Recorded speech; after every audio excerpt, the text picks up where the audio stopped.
தினம் ஒரு ஜெபம் என்கிற ஜெப வேலைக்கு நேராக இயேசு கிறிஸ்துவின் நாமத்தினாலே உங்களை வாழ்த்தி வரவேற்கிறேன். இன்றைய நாளுக்குரிய வசனம் யாத்ராமத்தின் புஸ்தகம் 14வது அதிகாரம் வசனம் 15 மற்றும் 16. அப்பொழுது கர்த்தர் மோசேயை நோக்கி, நீ என்னிடத்தில் முறையிடுகிறது என்ன? புறப்பட்டு போங்கள் என்று இஸ்ரவேல் புத்திரருக்கு சொல்லு. நீ உன் கோலை ஓங்கி உன் கையை சமுத்திரத்தின் மேல் நீட்டி சமுத்திரத்தை பிளந்து விடு. அப்பொழுது இஸ்ரவேல் புத்திரர் சமுத்திரத்தின் நடுவாக வெட்டாந்தரையிலே நடந்து போவார்கள். நாம் யாவரும் கண்களை மூடி தேவனை நோக்கி ஜெபிப்போம். எங்களை நேசிக்கிறதான நல்ல தகப்பனே, இந்த நாளுக்காக ஸ்தோத்திரம்.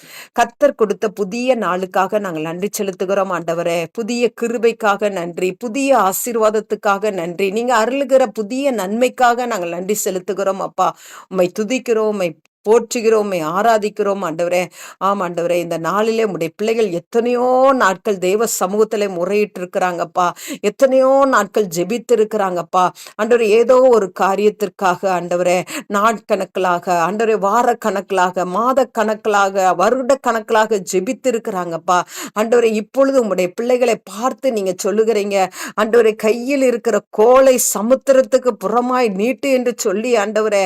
அப்பா உமக்கு ஸ்தோத்திரம் ஆண்டவரே. உன் கையில் இருக்கிற கோலை ஓங்கி உன் கையை நீட்டு என்று சொல்லி ஆண்டவரே மோசேக்கு நீங்க சொன்னது பிரகாரமாக ஆண்டவரே, இன்றைக்கு உம்முடைய பிள்ளைகள் ஆண்டவரே உம்முடைய கோலாகிய வசனத்தை கையில் எடுத்தவர்களாய் வாயிலே அறிக்கை பண்ண கர்த்தர் உதவி செய்யுங்க. உம்முடைய பிள்ளைகளுக்கு கொடுத்த வாக்கு தத்தங்கள் எல்லாவற்றையும் ஆண்டவரே இன்றைக்கு அறிக்கை பண்ணட்டும் ஆண்டவரே. விசுவாசத்தோடு அறிக்கை இடட்டும் ஆண்டவரே.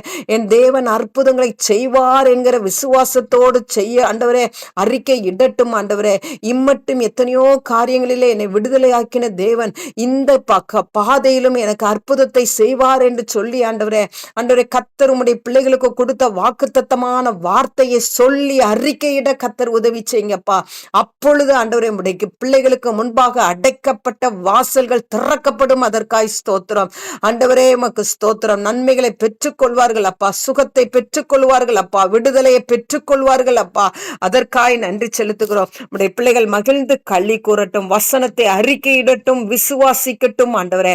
அப்பொழுது கர்த்தர் உம்முடைய பிள்ளைகளுக்காக செய்கிற பயங்கரமான காரியத்துக்காக நன்றி. இயேசுவின் மூலம் ஜெபிக்கிறேன் நல்ல பிதாவே. ஆமேன், ஆமேன்.